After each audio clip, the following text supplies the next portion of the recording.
All right. So this evening, we're going to be continuing our discussion in regards to contracts, but we're also going to be going in discussing some more about contingencies, addenda, and amendments as well. So the first thing that we're going to start with is we want to identify the common contingencies that are included in sales contracts. We're also going to state the purpose of using a loan contingency. We're also going to identify the possible ramifications of an appraisal contingency. Further, we'll explain the use of an approval of homeowner or condominium document contingency. We'll explain the types of inspections sometimes required or requested by a buyer. We're also going to identify the types of hazardous substances frequently covered within an inspection. We'll further discuss the benefits and the risk of allowing a sale of property contingency, and describe an amendment and how and when it is used, and also describe an amendment or addendum and how and when it is used as well. So before we get started, I do want to pull up here for y'all.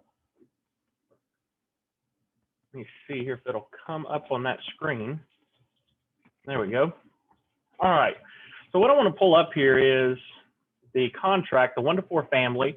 Like I said, the 1 to 4 family is primarily going to be the main contract that you're going to be dealing with on a daily basis.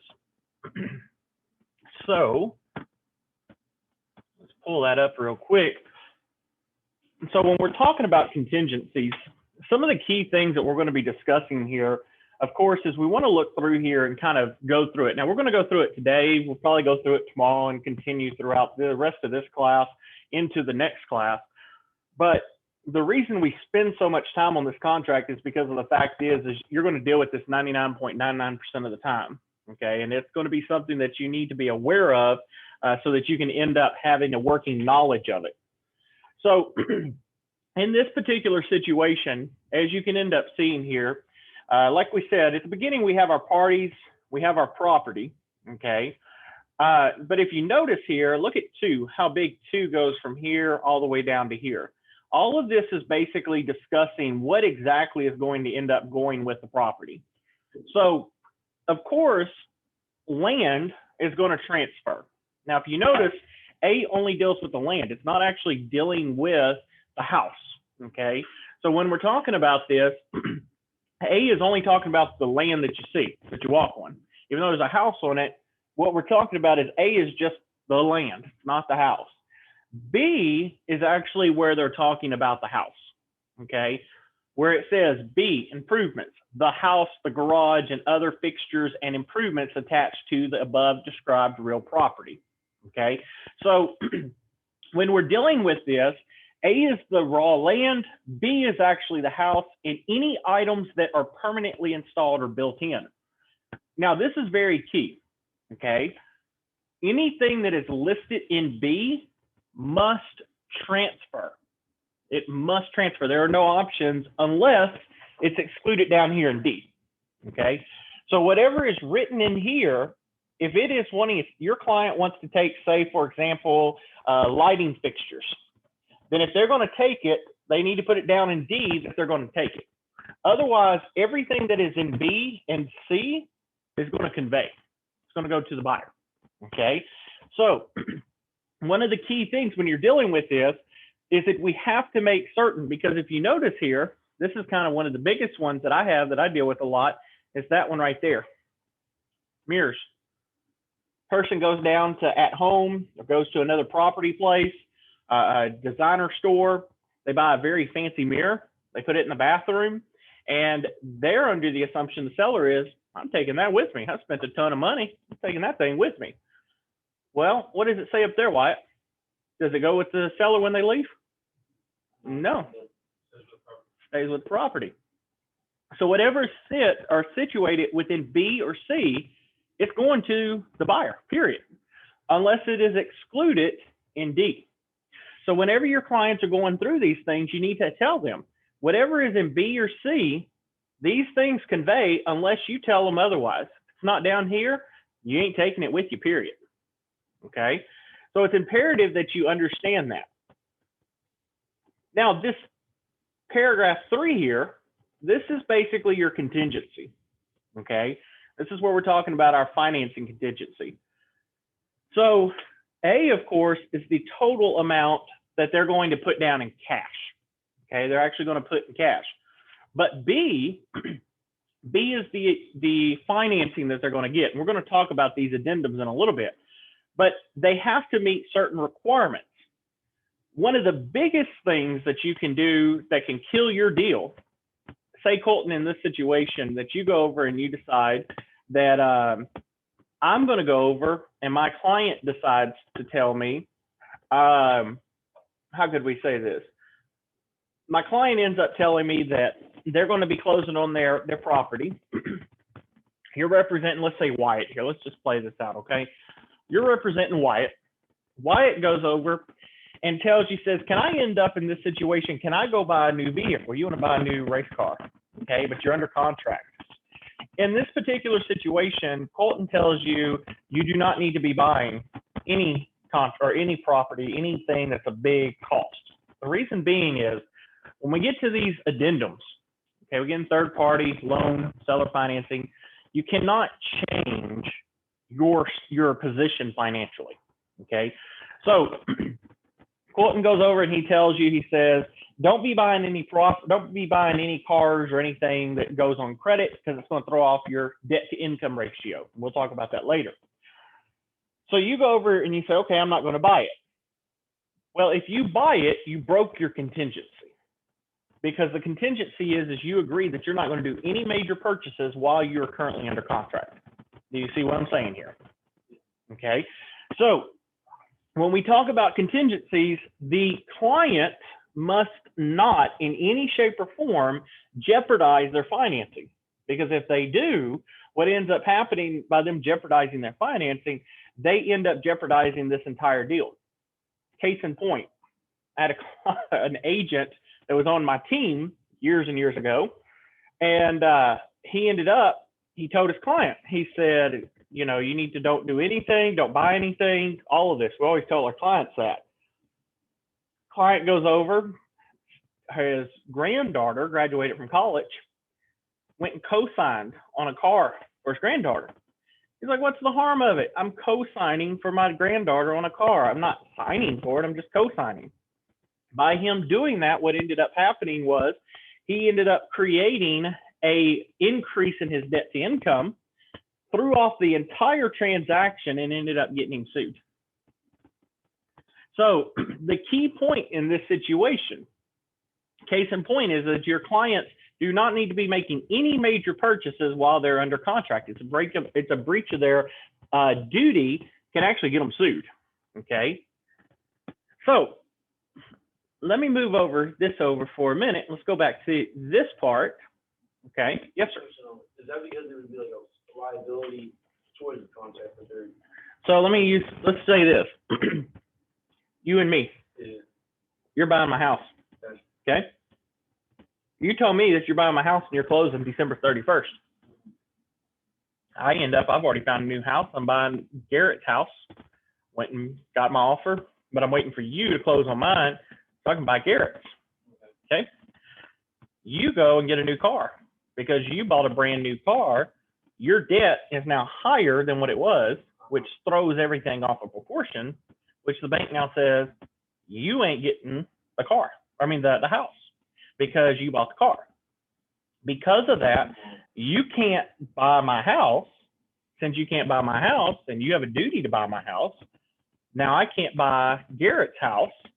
Now what's ended up happening is I'm damaged, so I can turn around and sue you because Garrett's going to turn around and sue me. You see how this works? So we have to make certain that we fulfill our duties. When you make a promise with somebody, you can't break that promise. You break that promise, you now are breach of contract, you can be sued. Does that make sense? And if you did it fraudulently, you can be sued 3 times the amount that you caused damages. Okay? So now going back here to contingencies. Contingencies in this situation is, as it says, It's additional conditions that must be satisfied before a sales contract is fully enforceable, okay? One of them could end up being that financing. If I can't end up getting financing, then my contract's not going to be fully enforceable because I can't get financing, okay? These are ways that we can create things that allows us to create what's called a voidable contract. If the contingencies are rejected or not satisfied, then the contract is void on its face because not all elements have been met, okay?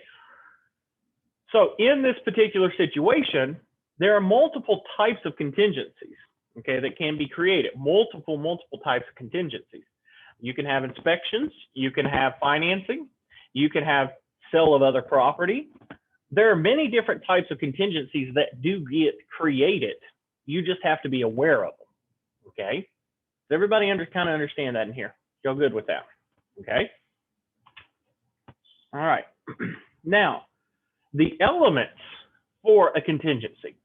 Number one, the very first one is the actions necessary to satisfy the contingency. We have to know exactly what is the action that is going to be required or what is necessary, okay? With financing, Colton, you tell me in this situation, you say, Mr. Nobles, I want to buy your house from you. I say, sure, no problem, man, we're good. But you say, before I can buy it, I need to get approved to get a loan, okay? The action here is you got to go get approval, okay? So by doing that, the first element of a contingency is you got to go get pre-approved. What happens, Colton, in this situation? Wyatt here is the lender, and Wyatt checks your credit, and you got bad credit. What do you think the next action or next step you need to take? Fix your what? Fix your credit, okay? So your action is you would need to fix your credit. So one of the elements in a contingency is you got to get your credit fixed. Now, of course, Wyatt as a lender is going to help you, but in that situation, you also have to, in return, agree to actually do what Wyatt tells you. That's where we have issues a lot. Now, the time frame within which the actions must be performed. So say you're buying my house, I say, sure, come on and buy my house. You put a contract in and all, and Wyatt tells you, Colton, in this situation, we're looking at possibly about, say, 6 months before you can buy Mr. Noble's house, okay? Well, the time frame is that within 6 months, you'll be able to buy my house. So that's the next element. How is the contingency going to be removed? Well, how's it going to be removed? You got a pre-approval letter, okay? You've been pre-approved. Who's going to be responsible for the cost? Well, in this situation, if it's for you, it's your credit, you'd be responsible for it, okay? These are all going to be contingencies. These are all different elements. However, like we talked about in contracts, each one of these, there's 4 of them, have to be fulfilled for it to be a contingency. That makes sense, okay? Wyatt, you good? Okay. Now, these are the important ones. These are the ones that you will see in real estate on a daily basis. We deal with these all the time. The first and most important one is the mortgage contingency, okay? A mortgage contingency is going to protect the buyer's earnest money until a lender actually is going to commit the mortgage loan funds, okay? So in this particular situation, in this particular element, what is occurring here is that the buyer's earnest money, when you come over, Colton, and you tell me, okay, you say, Mr. Nobles, I want to purchase your house. You're going to put down earnest money. Earnest money is your serious intent that you're actually going to buy my house, okay? Because it's kind of like me coming up to you saying, hey, Colton, man, I'm going to buy your truck from you. Just hold me at my word, okay? Is my word worth anything to you, Colton? Not one thing, right? So in that situation, you want something to show that I'm serious. Same thing in buying a house. We want to make certain that what you're saying, you're putting your money where your mouth is, as they say, okay? So it protects the buyer's earnest money until a lender commits the mortgage loan funds. Once that occurs, it'll also protect the seller if there is a time limit on that contingency, Upon expiration, the seller can void the contract and put the house back on the market. What all of this ultimately does, and what it comes back to is in this situation, it allows me to make certain that you are serious, Colton, but it also protects me in a situation that I can step away if you can't fulfill your obligation. Okay? So good point. Let's go back for a minute. Let's go back to the previous slide. So remember, these are your four elements here. Okay, so you have 4 elements. So the actions necessary, you got to get pre-approved, but you got to have that time limit, right? So you tell me, Justin, I want to buy your house. I'm going to give you 6 months. Okay, so within 6 months, you've got to get your credit fixed to get pre-approved. Once you've ended up doing that, how are we going to get it removed? That's by you ending up giving me a pre-approval letter saying I have now been pre-approved. You see how that works? Now, who's responsible in this situation for this one, for mortgage, is going to be you because it benefits you, not me. Do you see how that works there? Okay, so you have to have these 4 elements in order for it to be able to benefit you. Makes sense there. See how these are coming together? So with that being said, it protects the buyer's earnest money so you don't lose your money if you can't get pre-approved. Say that Wyatt, here we go again, Wyatt goes over, he's your lender, and he ends up, he looks at your stuff and he's like, dude, really? Man, I can't get you approved. I'm sorry, man. Well, you don't want to lose out on your earnest money that you told me that you'd give me because you did everything you could and it just didn't fall through. So in that situation, you'd get your earnest money back. But it also gives me a time limit in order which I can step back, if you see what I'm saying. I can come over and I can step back and I can say, you know what, Colton, you're taking too long. So 6 months has already lapsed. I'm going into 6 months and 2 days. I got to pull out, man. I got to go sell to somebody else. Do you see how this works here? Okay. Wyatt, are you good with this? Yeah. Okay.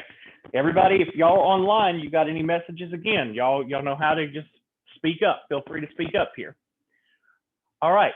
So now the next one, and the most important one in this situation, is going to be dealing with our appraisal contingencies. Okay. The appraisal contingencies in this particular situation is basically where it's going to substantiate the purchase price and ensure that the financing described in the contracts are actually going to be feasible. Okay. So in this particular situation, the appraisal is going to be on every property that's going to have third-party financing. Okay. So no matter who you deal with, if there's going to be financing, it is going to be utilized through the appraisal contingency. Okay. So coming back to this in this situation, say that Garrett, you go over, you found a house that you really like, that you ended up, that you want to purchase, but you're using financing. What happens is if in this particular situation, the appraisal does not come back, say that Garrett is buying the house for $300,000, the appraiser comes back and says it is only worth $250,000. Because it comes back at $250,000, guess what ends up happening? Garrett does not want to end up buying a house that's only $250,000 and he's paying $300,000. Am I right there, Garrett? Yes, sir. There we go. So Mr. Garrett, stay on for a minute here with me. So Mr. Garrett, he does not want to pay $300,000 for something that's $250,000. Now, Mr. Garrett, let me ask you this question. Do you want to be stuck into a contract that you can't ever get out of because you are paying overpriced? No, sir. Not at all, right? So in this particular situation, what happens here is this, is we want to allow a way for people to be able to bag out. So if the purchase price that we're trying to find is not going to be the exact appraised value, it's going to ensure that the financing that's described in the contract is actually going to be feasible. It allows Garrett to do what? It allows you, Garrett, to do what? If you have a contingency, what can you end up doing? Do you remember? Back out of the contract. That is correct. You can back out of the contract. And you can walk away from it. Okay. Very good on that, Garrett. Thank you, sir. So what happens is Garrett steps back. Garrett says, I'm not buying this house. Okay. He says, I'm finished. I'm done. All right. So he wants to have a way to bag out, and he also wants a way to get his earnest money back. Okay. put it in more of y'all's terms, more in layman's terms for you. Okay, Mr. Colton here, you got you a new vehicle out there. Okay, sir. Would you want to pay, say you bought that car for $30,000? What would you do? Worst case scenario, you buy it $30,000. You came over and found out I had the exact one you bought, and I paid $20,000. How'd you feel? You'd want to be able to go back to get out of it, right? But in your car, can you do that? Unfortunately, no. You're stuck, right? In a house, you're actually required to go get somebody to check out. How much is that car worth? Oh man, there's 30. They're asking 20. It's a horrible deal. Go get this one. You see what I'm saying? If you get into this, you can step away from it. Okay. So the key point here in this situation is that the appraisal contingency allows for you to step away so that you're not locked into a deal feeling buyer's remorse, is what we call it. Okay. And they're going to bring that to your attention. When you take your test, they're going to say, what's the purpose of contingencies? It's to not have buyer's remorse. You don't want to have buyer's remorse. Buyer's remorse is the worst thing that you can end up having. You don't want to get locked into something and find out, crap, I got screwed. Now what do I do? Does that make sense with everybody? Okay. Now, LTV, loan to value ratio, is the percentage of the sales price that the lender will allow a buyer to borrow. Now, it's very important that y'all understand this. In a LTV, and I'm picking on Colton a lot today because this is his first time in class. I got to pick on you, man. So you got to enjoy that, right? Gonna ask you a question, Colton, here. Okay. How much do you think you got to put down in order to purchase a house? What percentage? Probably like 5-15%. So you say 5 to 15? Okay. You want to know what it really is? 3.5. All you got to put down. So if you're buying a $100,000 house, how much you got to put down? It's for your personal residence. It's 3.5 of 100,000.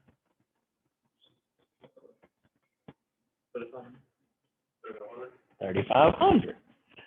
So you only got to put down $3,500 to buy a $100,000 house.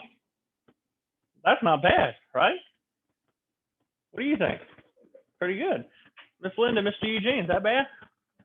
Not at all. Okay. But here's the thing. Okay. When you do that, and there's also, by the way, if you're in a USDA district, you can buy a house for $500. You got $500, so you can go buy your house. Now, what's the problem with that, Miss Linda?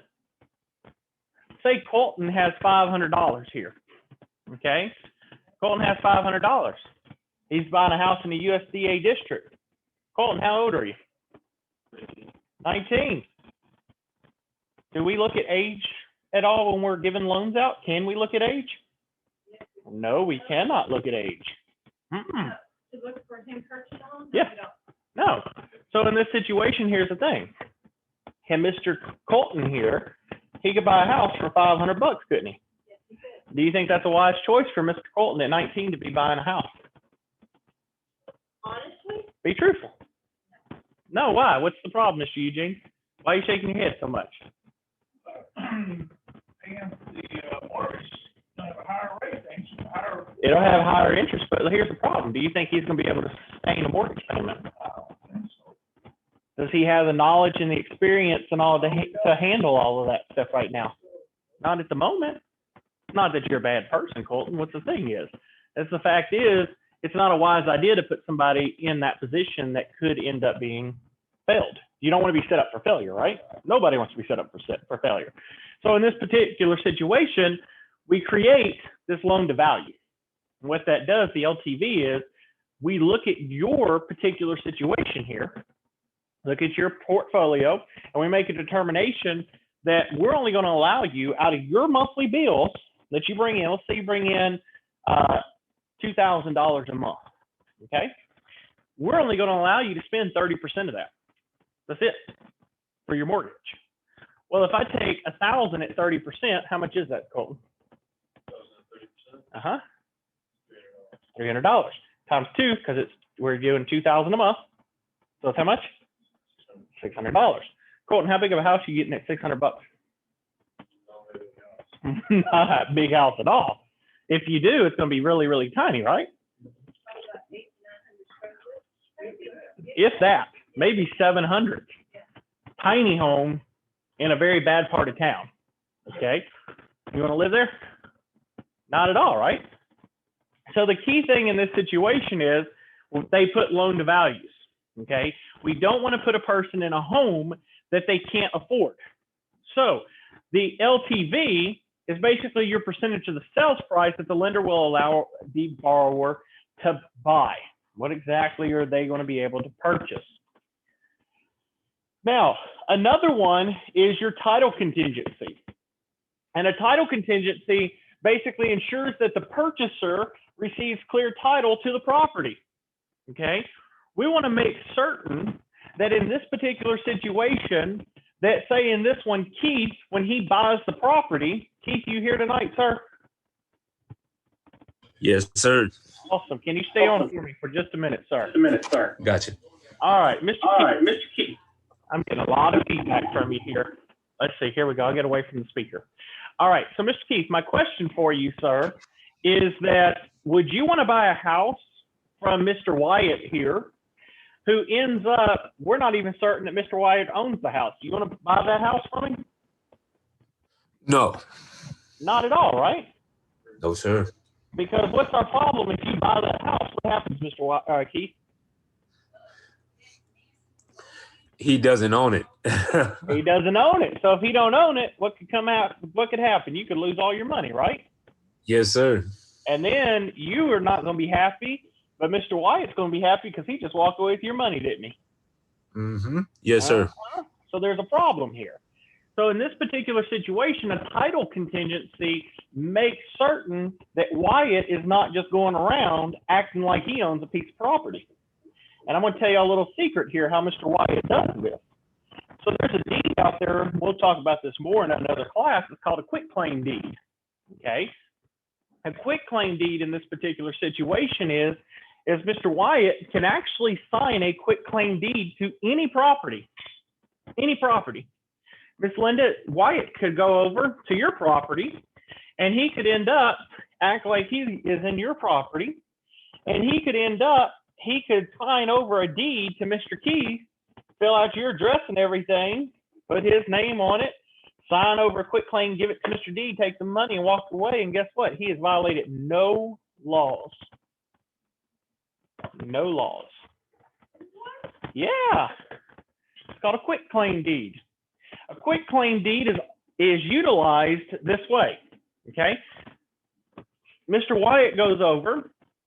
You got to understand. You don't know if Mr. Wyatt ain't related to you, or he may have some interest in your property. Mr. Wyatt goes over, he can fill out a form, and he's basically relinquishing any of his interest he might, keyword, might have in your property. So he may or may not have interest in your property, but if he does, he's saying, okay, here you go, Keith, here's my interest. I might or might not, but here you go. Now, in that situation, 99.99% of the chance, do you have any interest in their property? But there might be a 0.000000001% chance that he might. So by him doing that, he's not breaking any laws. No, he's just signing over his interest. So I can go to, say, Mr. Garrett, his property. I could go over there and sign over my interest in a quitclaim deed to Mr. Garrett in y'all's property. And if I have any interest right now, he could get it. But right now, do I have any interest in y'all's property? Not one bit. So he ain't getting nothing. But he knows nothing of that. Okay? And I have done no interest whatsoever or no violations because I just said I might have interest in this property. And if I do, I'm giving it to you. Huh? That's the key word. Might. I might have interest in that particular property, but I don't have it and I know it, but I'm selling over my potential interest to them. They buy it, they have nothing, and then you've got to lose money. That's correct. No law or nothing to stop. That's correct, because I gave away my potential interest in the property. Aren't you loving this already? Okay, but when they do a appraisal or whatever, Oh, I'd be long gone before that process happened. I'd be long gone before that process happened.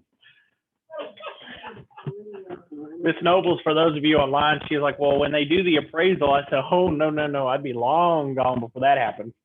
Because that's too much. I've been there too much. I'm gonna have you sign that sheet of paper and I'm gone. and I'm gonna be hunting too. Good luck finding me, because the name I use ain't real either. So, but that's what happens. Okay, you do end up in some of these situations. You do have these differences. Okay, you do have these different types of behaviors. You are going to have clear title, but the title contingency basically creates this creation of, does the individual that I'm buying, do they actually have full ownership? Okay.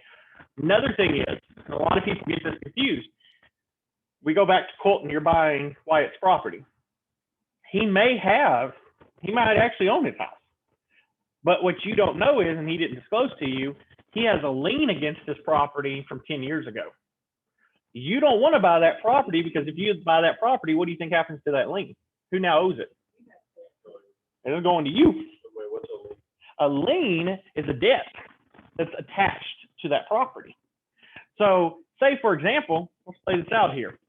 Mr. Eugene, 10 years ago, went over here and built a swimming pool in the back of Wyatt's property.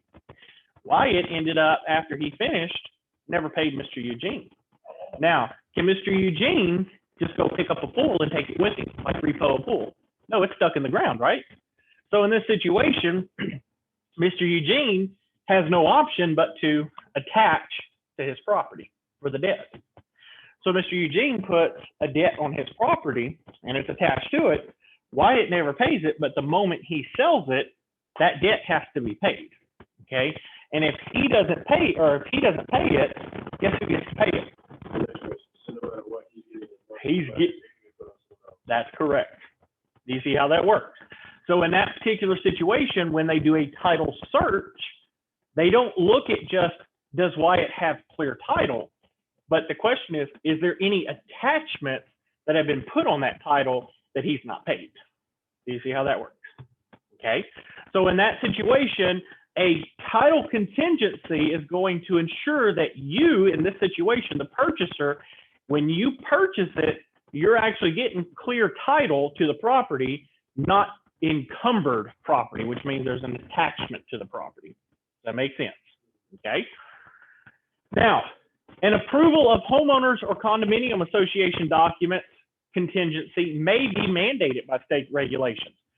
Another thing, say that when they do a title search on this property that you're buying, Wyatt in this situation, he does have clear title. But what you don't know is there could be two things. We're going to play two things. He could owe his HOA or his HOA association. Okay, he could have a debt with them. You buy the property, it goes to you. You need to know that.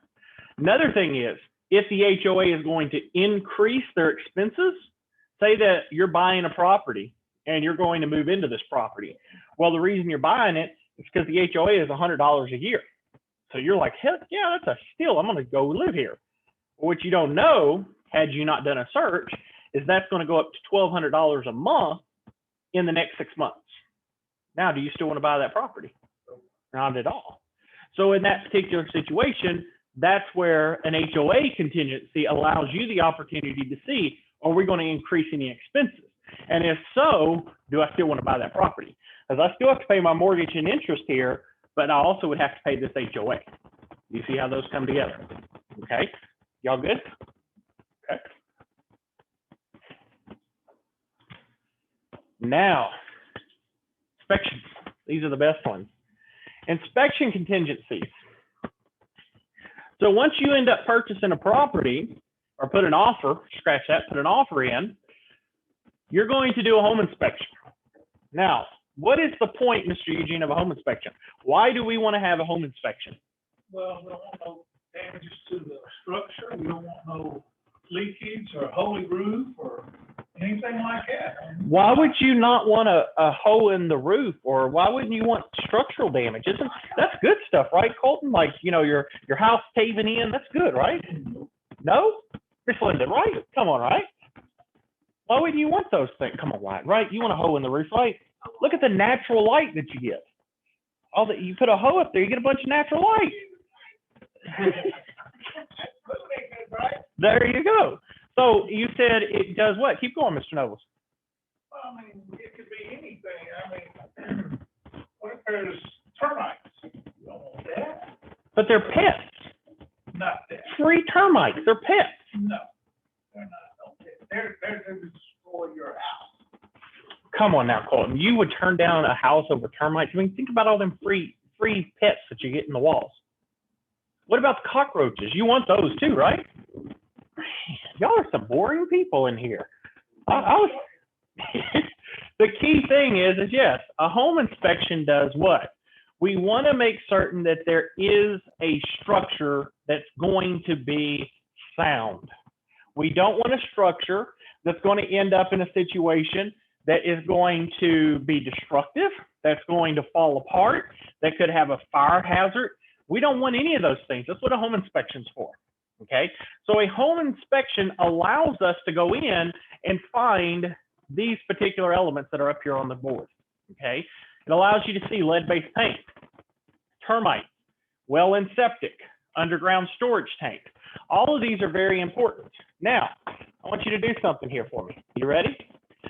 Mr. Wyatt, I want you to tell Mr. Colton for me the lead-based paint. What do we talk about the reason lead-based paint is so important? He wasn't here the other day to hear it. What's the lead-based paint? Why is it so important? It's lethal. It kills people. It kills you if you Ingest it? Exactly. Yes, you gotta get checked. Wasn't it like lead-based paint? Wasn't it like alcohol? Like you had a lot of like. What year? I don't remember that. 19 what? 1978. Now what month? January 1st. So anything before January 1st, 1978, you have to give a lead-based paint disclosure notice. If you don't, and somebody gets sick, you yourself can physically go to jail criminally because they could end up dying from that. But it was outlawed, correct? It was outlawed prior to that point, but anything January 1st, 1978 or before, you have to give that disclosure. Okay? But it can actually end up killing a person. Okay? And that's one of the reasons. We all know what termites are. Okay? And I'll tell you something. If you get an FHA loan mandates, that's what that regulatory comes in. They mandate that you do what's called a WDI. You might want to write that down. WDI. WDI stands for wood destroying insects. I'll say that one more time. Wood destroying insects. Okay, you have to have a WDI with an FHA loan. If you do not, they will not fund your loan, period. No ifs, ands, buts about it. You have to have a WDI, okay? Well and septic. Mr. Colton, does your parents have a well or septic on their property? We have a well. Okay. Why in the world would we want to go check a well system? Why do we need to inspect that? If it's busted or lines or hoses leading into the property of the house are busted. But that's no big deal, right? We don't care about that. It's like $2 fixed, right? How much does it cost? In the thousands. In the thousands. Do you see the key thing here? And I use this purposely in my teaching style. I'm a little different. I use that to basically show you that it's important, right? It's material. Because let me ask, watch this. Say you're selling your parents' property. Mr. Eugene, do you want to buy his property if the well is falling apart? Why not? I want water. When I go to the house, I want good water. And I don't want a well that don't work. Well, just go dig in the ground till you hit some water. No, they're gonna do that before I get it. Ah, do you see where it comes into? Do you see what that is? It's what we call a material fact. Okay, if a material fact makes you stop to rethink your decision, it's something that needs to be disclosed. Does everybody see how that works? It's very important. Coming back, you're buying my house, Colton, and there's termites. Would you reconsider your thought of buying my house? Yeah. Why is that? I don't want to get into the home and the next thing I know, wake up without it. Exactly. What about this right here? What's a septic? What's so worried about septic? Who cares about that? Toilet, water. Sewer, basically. It's just the toilet water and all. Now, let me tell you, there are different types of septic systems, and one of them, they spray. You flush that toilet, goes down, and it sprays in your backyard. So it's basically spraying your stuff, your disposal, all in your backyard. You want that in your front yard? Why not? Think how green the grass would be. You don't want that? And think about the flies that you get. You don't want that, Wyatt? Come on, man. All good. You're good. Yes, sir. So the key thing is, and I'll tell you, I make fun of these things, but it's the fact of the matter is I've seen it. Guy went in, he did his own septic. He had him dig it, but he went and moved all his stuff because he wanted to make his house look nice and green. So he put it right there in his front yard. So it'd be nice and green because it's fertilizer, right? So he put it in his front yard.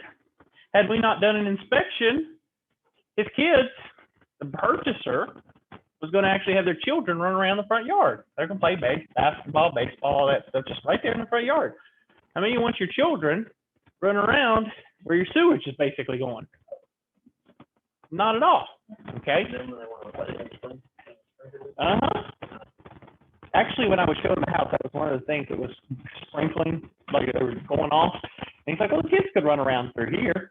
We didn't at the moment know because we hadn't done inspection that was septic water.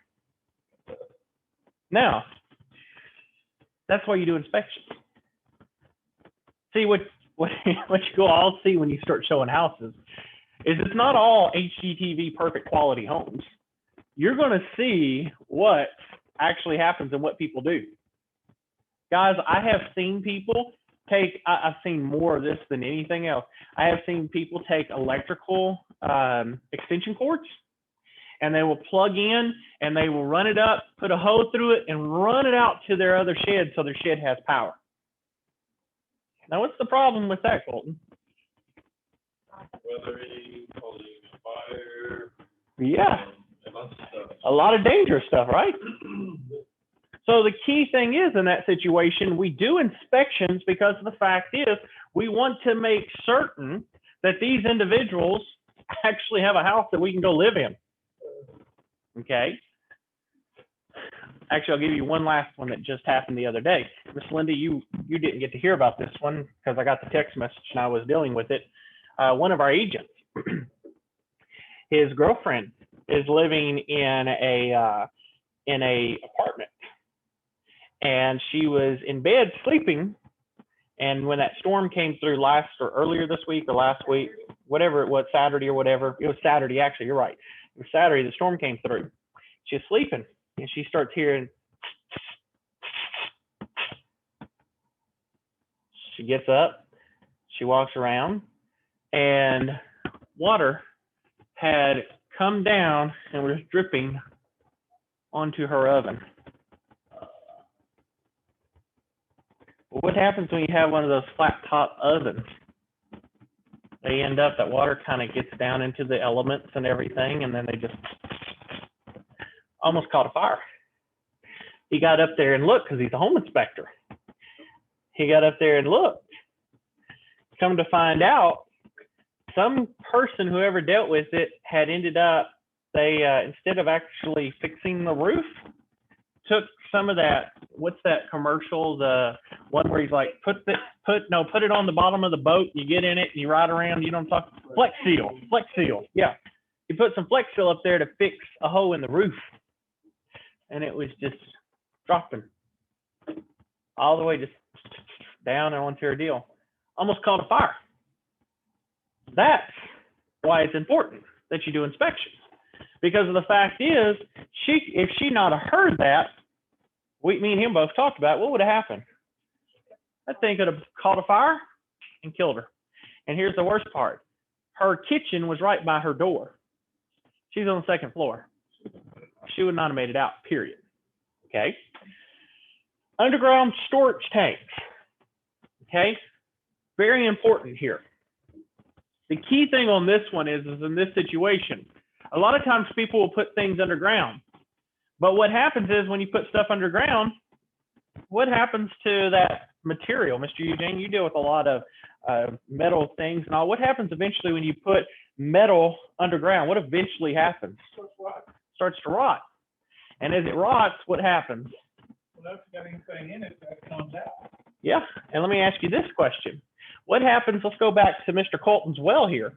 You put right next to the well an underground storage tank. And it starts rotting. Can that contaminate the sewer or the soil and end up going into his well and make him sick? So in that particular situation it's imperative that an inspection is done. One of the biggest ones, guys and gals, and my mother can kind of come back here and tell y'all this in the situation. A lot of times, Miss Linda, you can probably tell them some of the places around Grimes County, a lot of times, what do they do with, prior to this, what they used to do with old gas stations? Did they ever take out the well? No, what did they used to do? They just leave it in there, fill it up. So if the gas wasn't fully out of it, they just put sand and soil and all in it. Well, what happens to that soil around it? It absorbs it, becomes contaminated. You go dig a well, start putting a well in there, that stuff goes right into your well water, comes up, you drinking it. Not a good idea. Okay. So in that situation, it's very, very important that you have these inspections done. That's what the contingencies are. You want to have a full contingency. Here are the 4 biggest ones that they're going to test you on the exam, on the license exam. Huge. Very, very important here. Now, the first one is asbestos. Mr. Keith, what is asbestos, sir?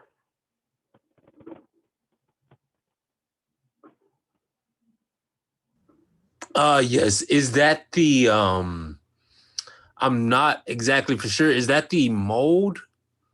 Nope. Let me ask you this question. You from Navasota like me. Did your mama ever have in her house popcorn ceilings? Yes. Yes. That's your Yes. asbestos. Yeah, that is. That's your asbestos. Have you ever seen those sidings, especially in Navasota? You know that white siding that they normally paint it like a green. It's kind of like a powder, like it felt like a little powdery type substance that was hardened. You know what I'm talking about? Yes, That's sir. also asbestos. Okay? Asbestos in that situation can kill you. If it is in if it's in a powdery form, it can kill you. If it's hardened, it can't kill you. But if it is popped, if you ever got up there and you started popping those little things on your ceiling and you inhaled it, too much of it can actually kill you. Okay? So in those situations, asbestos has to be properly handled, or if it's not done right, it can kill you. And I'll tell y'all guys all of this. There's a lot of people that are starting to do this lately. They're going into these older homes and they're taking this little like tool. It's like a little knife with a vacuum cleaner, and they just go around and they scrape off that stuff, the popcorn. Okay? Here's the problem with that. When I'm up here pushing that with that vacuum cleaner, what's it doing, Miss Linda? It's all falling right in my face because it's sucking it with that stuff right into my face. And what am I doing? Breathing it in. It can kill you. Okay? That's why you have to, truthfully, in some situations, you have to have a hazmat suit on when you're doing this, because what can happen is it gets into your lungs and it can ultimately cause a lot of damage to you and ultimately end up, like I said, killing you. Another one, radon. Radon, let's see if anybody knows this. Most of y'all probably won't. Wyatt, you know what radon is? Colton? Gas. It's a gas. Do you know where it comes from, though? But I know it's gas. You're right. Mr. Eugene? Miss Linda? Okay. He's right. It's gases that are underneath their surface, okay? Certain places, what happens is when you are standing in your house, it's a very toxic gas, okay? And it can come up from underneath your floor and it can come into your house, okay? Where you often will see radon is often when you see underground places, like underground storage units, gassing places, anything that's underground, it's starting to rot, it sends up the gas, okay? Now, radon is similar with carbon monoxide, and the fact of the matter is if there's a lot of it high levels, it can be very toxic, okay? And it can also kill you. Now, radon is not really tested here in Bryan College Station, just because we don't see that as much.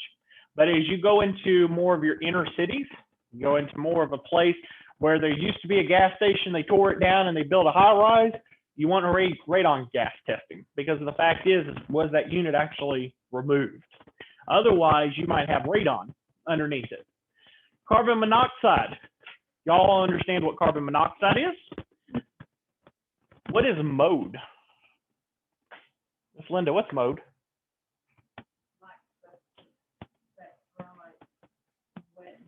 It comes from wetness. The reason being with mode is mode it can also be toxic. Okay. I have a client that will tell you all three of these. He used to be a client. He would always tell me, and he still does send me stuff. Asbestos, radon, carbon monoxide, and mode are all hoax. They're not real. They're not real. They don't exist. This is all governmental conspiracy, and it all is fake. Okay. So, and if I wanted to, and we had time, I'd bring him in here and I'd let him teach y'all his thinking. Okay. But he said the biggest of them all is mode. I've been around since the 1950s, and I haven't had any problems, and I've lived in some crappy places. Okay? Just because you may not have experienced anything doesn't mean that it isn't true. Okay? The fact of the matter is mode, oftentimes, and the key things is, enjoys moist areas. Okay? That's its thing. It enjoys moist areas.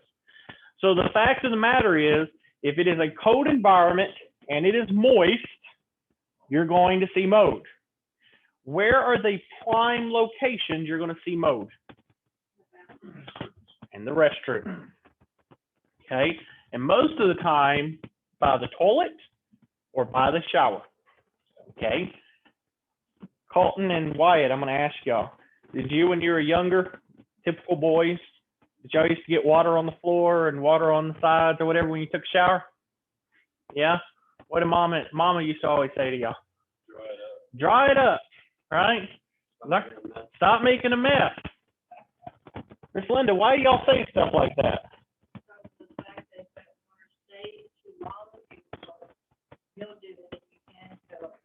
That's correct. It can end up, it can cause mildew, and eventually enough of it will end up causing mode, and enough mode can end up causing you to have a hazardous substance, and then you have to have what's called a mode remediation, and that's where they have to come out and re-clean it. Guys, I have been in houses before with an inspector. Worst thing I ever saw. They had ended up, not to be gross, but they ended up, there was the kids, I guess, the guys did not know how to use the restroom right. And so there had been urine on the wall by the toilet. And it probably has been going like that at least 15 years. When I went to the inspection, we had to put a whole hazmat on and everything because it was a bad house. My inspector cut a little hole in the wall. And we pulled it out. And guys, there was mode. You saw very little, probably no more. It was down on the floor. I'm not going to get down there, but it's about that much of a spot that had mode. He cut out just a little circle. He pulled it out, and there was so much that had grown up that it had grown up the entire wall. In situations like that, you have to do what's called a mode remediation, meaning that entire wall has to be ripped down. Both sides have to be ripped down. They have to come in with a substance, spray down all the beams, clean all the stuff out, and end up kill that mold. Okay? Do you think it's cheap? No, it is not cheap. And once you rip it out, you get to come back and put it back up. Okay, so once you rip it out, you get to go back in there. But mold can end up being toxic. Okay, can have toxic pores that ends up giving out different types of chemicals in the air that can make you sick. Okay. Now, what about property sale?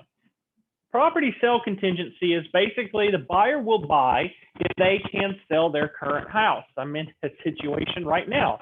I'm drafting tomorrow a contract, and I'm including a addendum for a property sale contingency.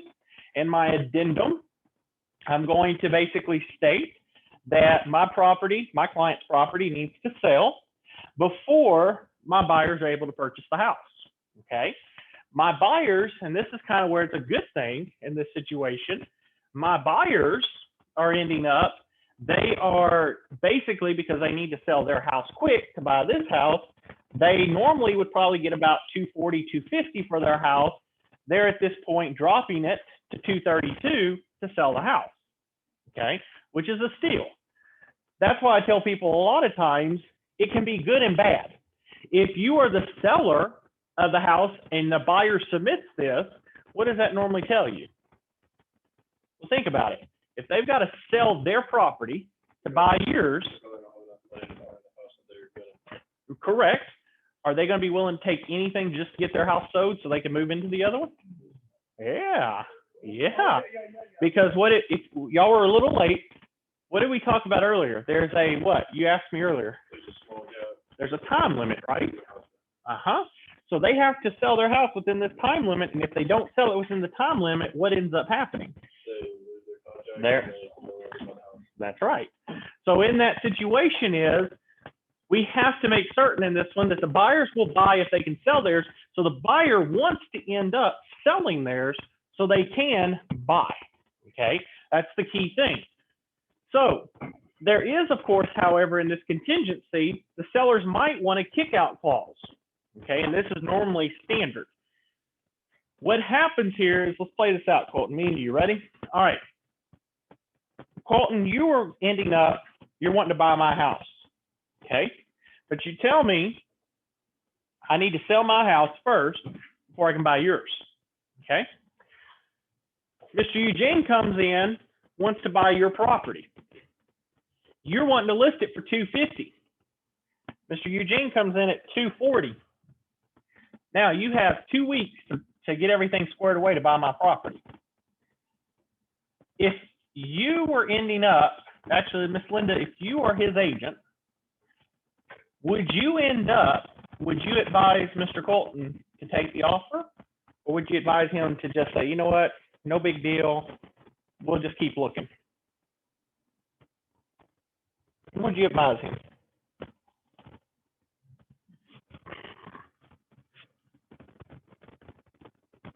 I would ask him if this is the home that, is that the dream home that he and his family want first? Mm-hmm. Because that is a commitment for a long time. Okay. If it is, then if that's what he wants, then I would advise him, let's take a chance at it. Let's see what happens within that 2 weeks' time. So would you accept the offer or not accept the offer? I would tell him to accept the offer. The $240. Okay. So those of you online, Miss Linda said she would advise her clients to accept the offer. Mr.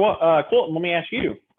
You weren't a client. What would you say? What if it was flipped? What if Miss Linda was the one buying and you're the agent? Would you advise your client to take the $240 or to hold off and see what else comes through?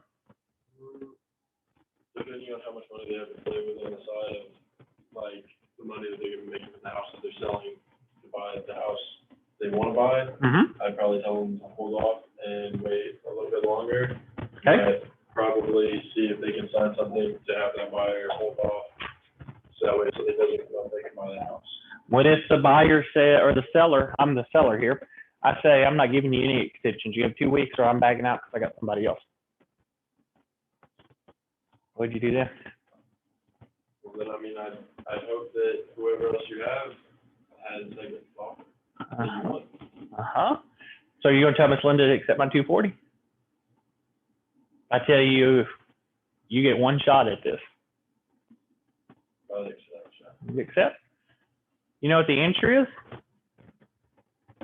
There is no answer. The fact of the matter is this: you were right, and you were right. It's how it is. It's life. Okay? But in this situation, there will, and the point that I'm trying to get to is this: agents lie a lot. It happens. It's how it is. I can tell you for a fact over my years, it's so funny. So funny. I'll submit an offer. Send over Mr. Eugene an offer here. So here you go, Mr. Eugene. My client wants to buy your client's house for $250. I know you got listed at $260. Here's $250. That's my response back from Mr. Eugene, and this will be for all of you. What do you think my response is, Miss Linda? Or from him? From him? Yeah, from him. He's selling it. He's selling, and I just submitted him a contract to buy. So what's- What are you gonna say, Mr. Eugene?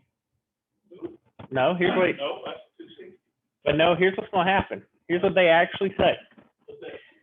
They actually turn around and they'll counter back and say, well, I've got multiple offers on the table. You need to have your client submit the highest and best. Now, Colton, do you think they have multiple offers on the table? No. How many offers do you got? Probably 1 to 0. Just mine, right? That's it. But here's the thing. Do you know that? Nobody does. He could have them. But that's the problem with all of this, is that when you're dealing with these contracts, sometimes you got to gamble a little. You got to see. Sometimes you got to call their bluff. It happens. But basically what we're ending up looking at in this situation is that we want to look at making certain that the person gets the best deal while not losing out on the house. The key thing I liked about what you said, Ms. Noble, was you said if you were representing Colton, the first thing you would ask him is this your forever home? You always ask that question. How I present it is this: Colton, if you lose this house tomorrow, are you going to be upset? And if Colton tells me, no, I'm not, what does that tell me? It's not the house. It's not the house. I'm not interested in this one. So I have a chance to gamble, right? Okay. But Wyatt, what if he tells me, man, if I lose this house, I'm just going to continue to rent? What does that tell me? That's the house that he wants. That's the house. That's the one I want. That's it. He's gonna do whatever he can to get what he needs. That's right. That's correct. He'll have the funds, or he'll find the way to get the funds. He will make it happen. He wants you to make it happen. Okay? So in that particular situation, that's where you come into these contingencies. Now, the seller might want what they said, a kickback clause. Now, if Colton puts an offer in, I accept his offer, and it has a contingency, I may want a way to get out of this contract. I may want a way to say, you know what? He's taking too long. It's been 2 weeks. He hasn't even played around. Because here's the thing. Colton ends up, he submits an offer to me with a contingency. He says, I want 2 weeks to get pre-approved. Okay, I'll give it to you. Wyatt comes in, and Wyatt says, I'll buy your house list price and in cash and close in 2 days. Should I end up being bound to your offer? No? How many of y'all say no? No? Contract signed.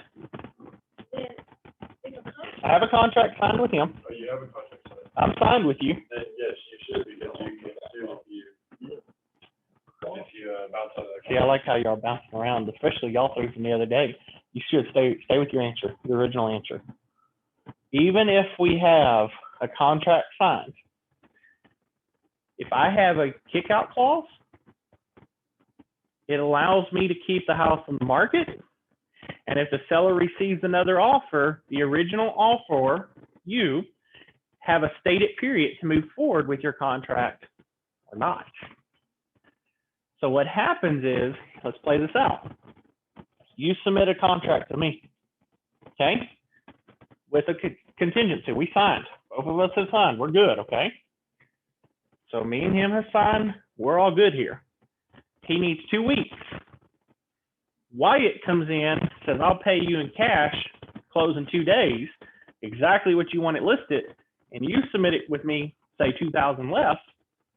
I have an obligation, number one, to come back to you and say, because you have a right to know, I have a full price offer in cash, close in 2 days. I want you to waive your contingency. If you refuse to waive your contingency, then I'm terminating ours and I'm going with his. That's I'm gonna have to raise my offer or drop my offer. Well, you don't have to raise it. So the term stays. I just want you to get rid of your contingency, meaning that you're going to close on my house no matter what. Do you see what I'm saying? So we're still staying at the same price and everything. But even if you don't sell your house, you're still going to buy my house. Do you see how that works? But if you don't sell your house, or say it falls apart and you breach, I can come back and sue you for specific performance because you promised me you were going to buy it. Y'all see how that works? It can be extremely confusing, and that's what real estate, that's why there's real estate lawyers. Because the fact is that what happens is, if this is Colton's forever home, he said he's going to make it happen. But here's the thing. He may want to make it happen, but there are multiple things that actually on the external that he has no control over. His house never sells. I don't have the money to buy that. So that's where you as a real estate agent get to break the bad news to your client. Say you lost the house. I guess that's when you get really punched out. Oh yeah, many, many times. Okay. Does that make sense? Okay. Then there, of course, are other contingencies. Okay. Of course, there can be other things that can be contingent upon certain things. Remember, a contract may be made contingent on just about anything. All right. As long as, and Colton had this earlier, he was on it. We need to know what it is, how long it will last, and how it will be resolved. As long as we have those answers, we make anything contingent. Anything. No matter what it is, we can make it contingent. So I tell a lot of people, this is what's going to differentiate y'all from every other realtor that's taken their school at Champions and all these other schools, is the fact of the matter is y'all are going to know this stuff. I'll tell you why. Y'all ready? Here's the thing. I can't tell you how many times I have a new real estate agent I'm going under contract with or we're negotiating, and they're like, you can't do that. Yeah, I can. No, you can't. You can only do this. What does that say up there? Anything. I can make anything contingent. I have the right to do that. Now, if you don't know and you didn't learn it, that's not my problem. But I can make anything contingent, and I've done it before. You have to understand what you're dealing with. You got to know your contracts, and that's why I say in our next class, when we get to contracts, you're going to learn how to do all this. But, okay, I understand what you're saying, Yes, Ms. Snopes. but the thing is, every time you do a contract, it's not always the same. That's correct. It's not always going to be the same. Over the period of time, you might forget some of this. Yeah, that's why you make notes, and that's why you have a broker that's there to support you. So basically what you're saying is, if you have any doubt, then you need to ask the broker. Or an experienced agent. Somebody that's been in the field for a very long time. Even myself, I've been in this industry 11 years, a decade and 1 year. Been in this industry, fixing to be 12 years as of January, and I've been in this industry. Okay, I know kind of what I'm dealing with, but the key thing is, and what it comes back to is your contingencies. You can do almost anything you want with it. Okay, you just have to be able to know your information. I love this one. Okay, I want y'all to write this down. Okay. Wyatt, what's that word? Amend. Okay. Do y'all agree with that? It's amend, right? Wyatt, what's that word? I want you to write both of those down. I want you to put amend. I want you to put add underneath it. Right underneath it? So amend, and underneath amend, put add. Once you do that, after next to amend, I want you to put equal. I want you to put change.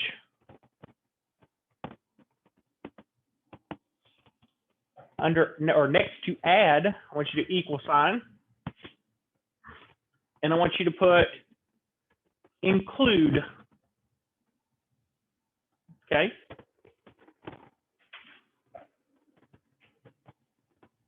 Mr. Garrett, what does amend mean to you? I guess change something that's already stated. Very good. And Mr. Garrett, what does add mean to you? To, I guess, include something else to what was stated. That's correct. So very good on that. So we're going to go into that. So the thing is,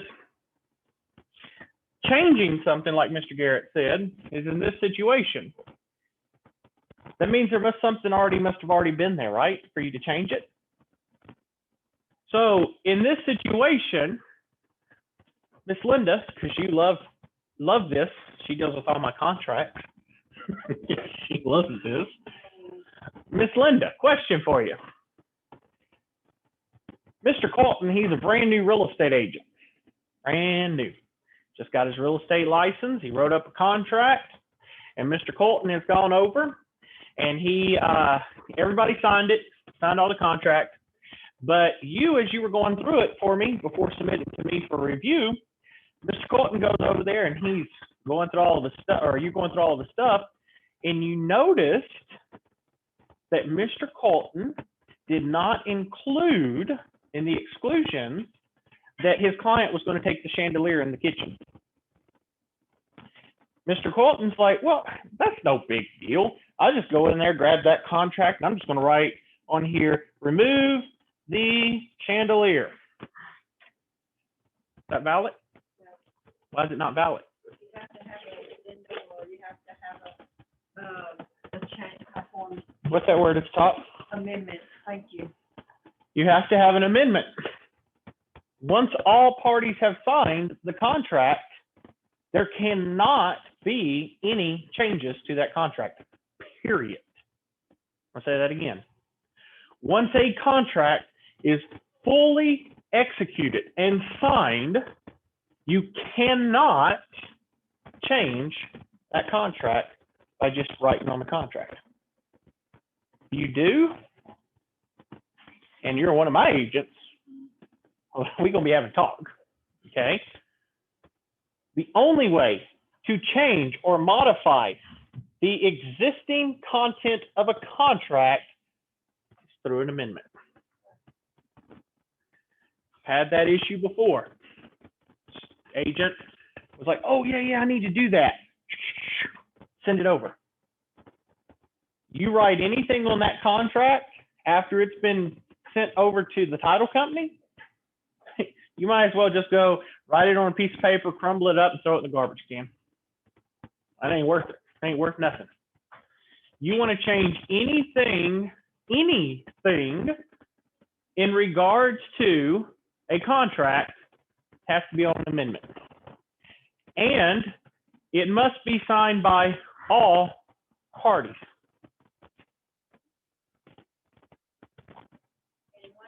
Hold on. I'm going to test Colton here for a minute. I'm testing his knowledge here today. He's probably getting tired of me doing this. I'm testing him. You ready? Is that second key working for you so far? I'm trying to keep you alert here. All right. So here we go. So Mr. Colton, here we go. You ready? you're the buyer. Actually, no, the seller. We'll make you the seller.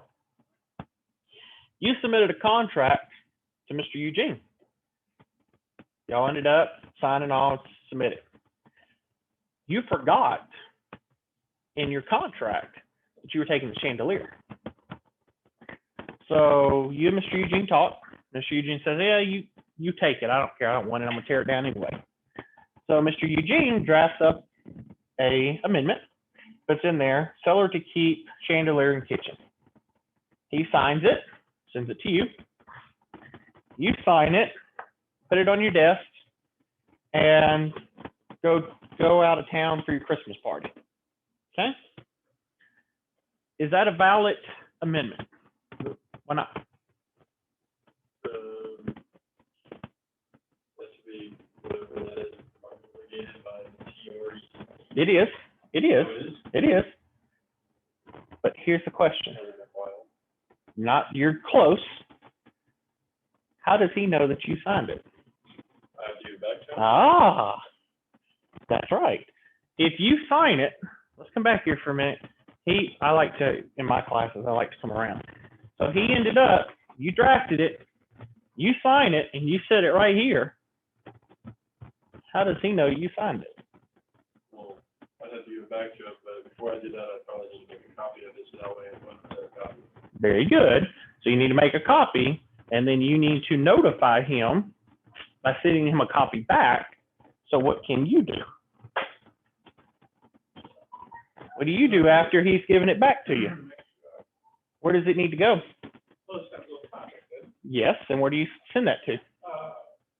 Miss Linda, help him out here. No. Nope. Miss Linda, where do we send everything to? Me? Yeah, no. Where are you asking? I'm sorry. Okay, y'all are fine. You're learning here. So he just signed an amendment, and let's play it on out for Miss Nobles. Everybody online, if you're with me, you'll hear that every form has to go to Miss Nobles. So Miss Nobles, you have now reviewed the contract, okay? And you've gone through it, and Mr. Eugene and Mr. Colton here have all signed it. Everything's good. That's right, everything. Everything's back to you. Where does that form need to go? Then that form will be put into, understand that No, information. nope, nope. The title company. Where did you initially file your paperwork at? The title company. Yeah, The title company has to have a copy of the amendment.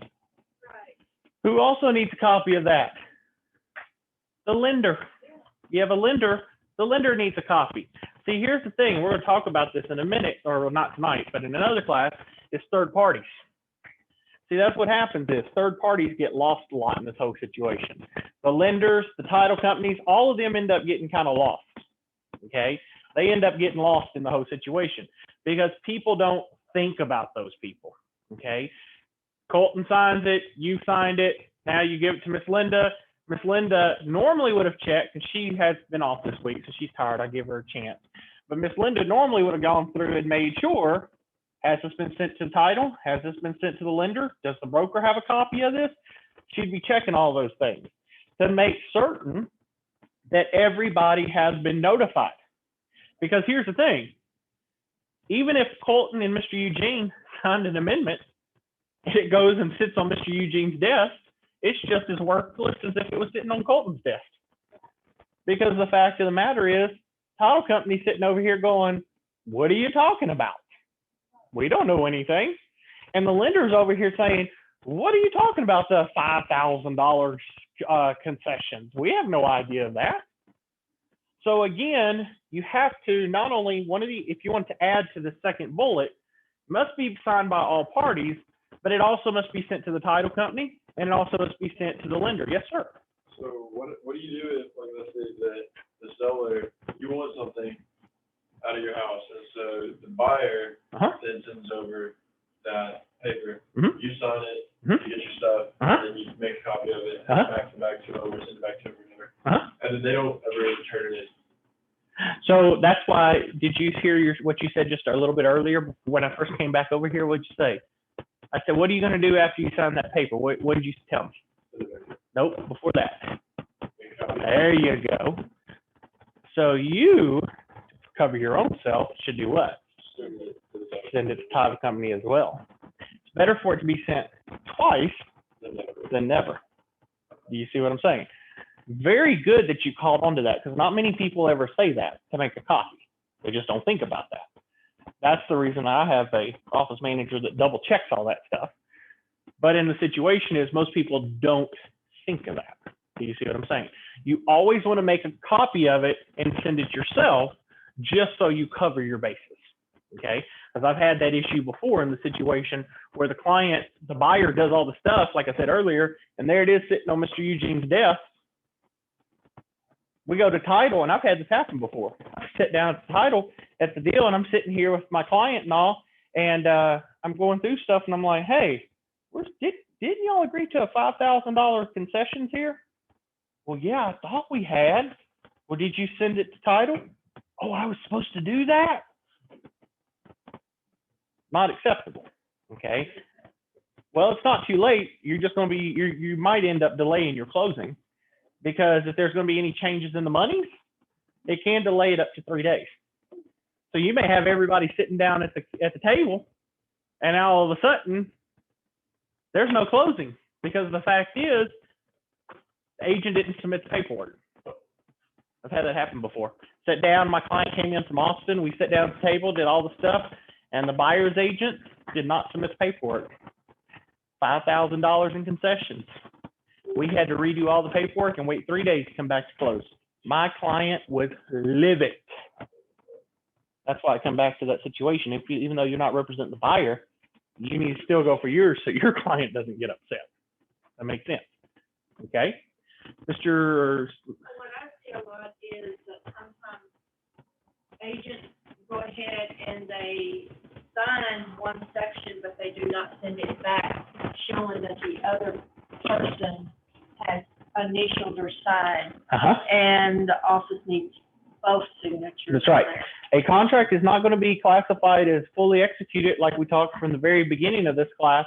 It's not fully executed until both parties have signed and been notified. Both parties have not been notified, or both parties have not signed, it is not classified as executed, period. Okay? And Miss Linda, if you're working with me, Miss Linda will call you on it in a heartbeat. Okay? It's not that she hates you, not that she's ending up being mean. The fact of the matter is that Miss Linda, her job is to make certain that you do not look like a fool when you're sitting down at closing. We've had that happen before. Okay? You don't want to look like an idiot when you're sitting at the closing table. Trust me, you don't. Okay? Now, come back to Mr. Colton, because he loves this. He's been loving this word right here. Right, Mr. Colton? Just love this word. Don't even know what it means. You just like it, right? So, you ready? I'm going to have them help you out here. Mr. Wyatt, what is TREC? Got it. Okay, tell him.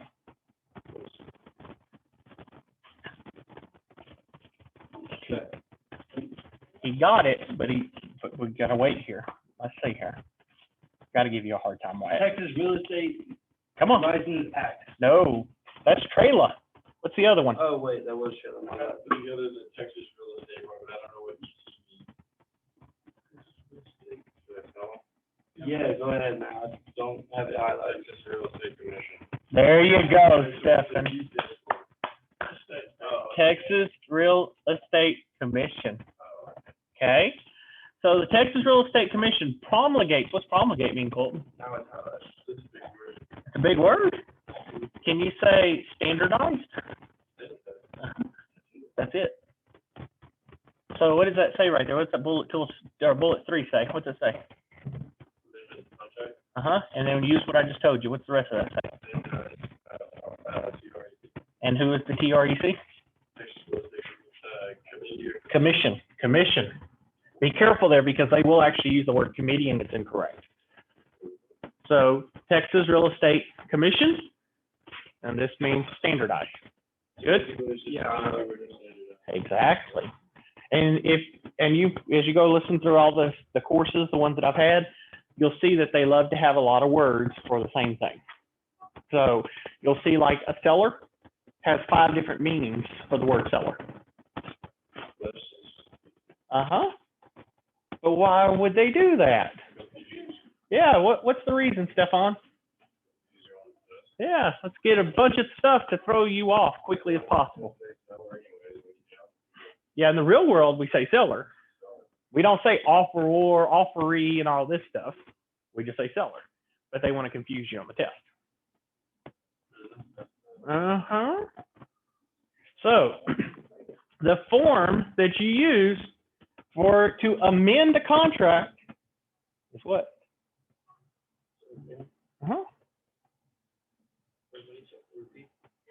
Read bullet 3. With the amendment to contract. There you go. To change the contract, you use the amendment to contract. Does that make sense? So if I need to make a change to my contract, I do an amendment.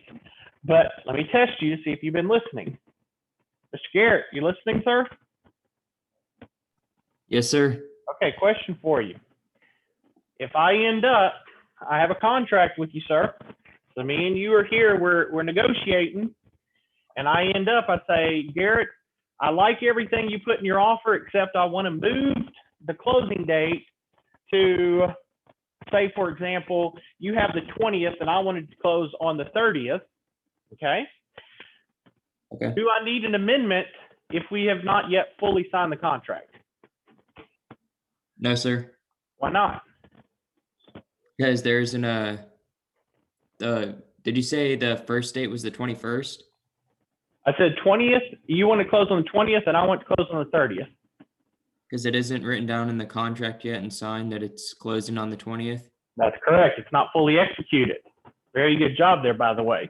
Now, what if in this situation, though, Garrett, what happens if me and you signed for the 20th, okay?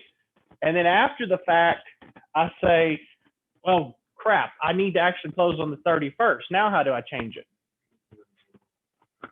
Put an amendment in it and have both of us sign it and send it off to, or make copies of it and send it off to the third party. Okay, real quick, everybody just give Garrett a round of applause because he got that right. Good job, Mr. Garrett.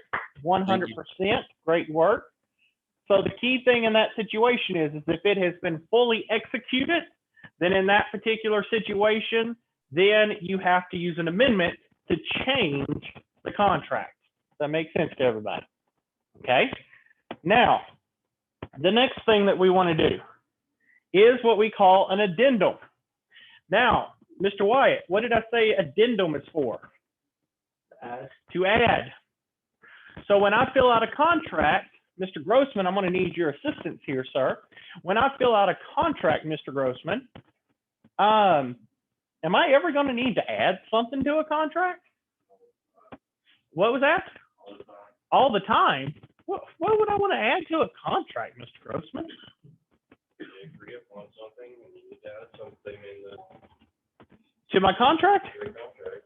You mean I got to add more work, more paper to the stupid contract? Yeah, I do. So if you actually go here, and we'll actually pull it up here if you give me just a moment. Let me see if I can't find it real quick for y'all. Just a second here. Let me move this right on over here for y'all. Look at all these beautiful, by the way, just want to say this, Miss Linda loves all of these. She loves them to death. Y'all have no idea how much she loves all of these addendums. Look at all these beautiful addendums that you can end up adding to your contract. Aren't they just so beautiful, Colton? Look at all those. Man, just so much more work for y'all. Isn't that wonderful? Yeah, all of these can end up being added to your contract. What is the effective date? This date right here, effective date, is when that form has been promulgated. What's the other word? There you go. When the broker lawyer committee said, this is what we offer, and Trek says we accept it, once it goes into effect, that's the date that form has gone into effect. Meaning like you can use that in. Yes, sir. That makes sense. Now, he asked a very good question. He said, what exactly is this effective date? What are these effective dates on the side? That's the side where Trek has said, we have accepted this form as a standardized form, a promulgated form, and beginning this date, you can start using that form. However, you weren't here for this one, and I'm going to go into this. I'm going to test Mr. Wyatt here for a second. Mr. Wyatt, what happens if you printed off this form, had a bunch of them printed off, and this effective date changed to 01/01/2021, and your form says 03/01/2019? Which form can you use on a contract? The new issue contract? No. What? Let me The adding? step you through it again. You ready? Okay. This is the effective date. You printed a bunch of these off because you're like Linda back there. You love paper. You don't like computers. Okay. Print a bunch of these off. You had them in your folder in your desk. Okay. Mr. Colton here comes in and wants to put an offer on a house that you want to add an addendum concerning right to terminate due to lender's appraisal. Your contracts, all the ones you printed off, has this date. Colton comes into your office February 1st, 2021. This date has changed to 01/01/2021. Can you still use the old ones that you have to put in a contract on behalf of Mr. Colton? Look behind you. No. What if something changed on it, like they want something to do with it back for it? I'll show you something. Sorry, the second best. Look up here. Look up here for a minute. I'm trying to trick you purposely. Yeah, no, that's what I'm saying. I was trying to overthink myself, 'cause I was like trying to catch your trick. I'm bringing this one up here. Looky here. Looky there. Mr. Grossman, you're a licensed agent. What's the problem with that already? Hold on. Mr. Grossman, what's that say right there? And what's that date say right here? That means you're a new form out. Mr. Grossman, can I ask you a question, sir? Can I end up, if my little thing would go away, can I use this form anymore, Mr. Grossman? Why can't I, Mr. Grossman? There is a new form that is in effect. If you end up using this outdated form right here, you can be suspended or lose your license. Okay? Because of the fact is, you cannot utilize this or that form with this new effective date. Does that make sense now, Mr. Wyatt? So listen to him back there for a minute. So if you print out one wrong form and fill it out or something on accident, Uh-huh. you can lose everything. Uh-huh. Mr. Grossman, tell Mr. Wyatt what you were just saying about printing out all the forms. Yeah, all those forms that you printed out, you're gonna have to get rid of them. It means you get to chunk every one of them. You see what I'm saying? Yeah. That's why I always tell people all the time, don't print out forms because these forms change all the time. And don't rely on Trek's website to give you the most current form, as you just see here. So how do you find the most current form? That's what your broker should be paying for, a form database. Their job is to make certain that you have the most up-to-date form. We utilize zip forms. There's multiple different places out there, but you don't ever rely on this, because you rely on this, you could basically lose your license. That being said, do you go to your broker and get that form printed out, or? You have access. Like when you come to me, I'd sponsor you, you get access for So it. that means that I would have access to that site, meaning I can print off and use it. That is correct. And fill them out online. Yep. Now, since that's such a huge and very important point, I'm going to go to everybody. Garrett, do you understand that, sir? What we just talked about? Yes, sir. Keith, do you understand that, sir? Yes, sir. Perfect. Mr. Jacob, are you good, sir? Yes. Perfect. Mr. McLean, Darren, you good, sir?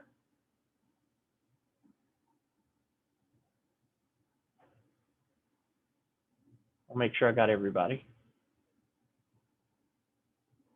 Awesome. Perfect. All right. So extremely, extremely important in that situation, because that is something that could get you into a lot of trouble. And so, like I said, I don't want you ending up getting into that. All right, so coming back to this, so that's one of the addendums, and that's kind of why if you go back over here, you see this little link here. It's basically taking you over here to your addendums. So all of these addendums can end up being applied. Now, do you think we're ever going to use this form right here in Bryan College Station? Nope. Mm-mm. Do you think, Mr. Nobles, that we will use the propane gas in the Bryan College Station area? Possibly. Depends on if you're in the city or if you're in the rural area. Do you think, Mr. Eugene, and Bryan College Station will ever use this form? No. You're telling me we're not by the Gulf Coast anymore? We are by the Gulf Coast, but if you're inland, you ain't gonna be close to it. That's right. And so you're not going to use it. Let's see here. Check, see. What about this one here, Mr. Wyatt? Do you think we'll use that form? Environmental assessment threatened of endangered species and wetland addendum. He's like, what in the world did you just say? Did you talk some kind of crazy language to me? Wetland. Well, it depends. It depends. Depends on you. Of course, you're not going to use probably the wetlands, Yeah. but could there be endangered species here? Yeah. Could there be environmental assessment issues here? Yeah. So there's a possibility on that one. Yeah, you said they found some endangered spiders when they were building. That's right. That's right.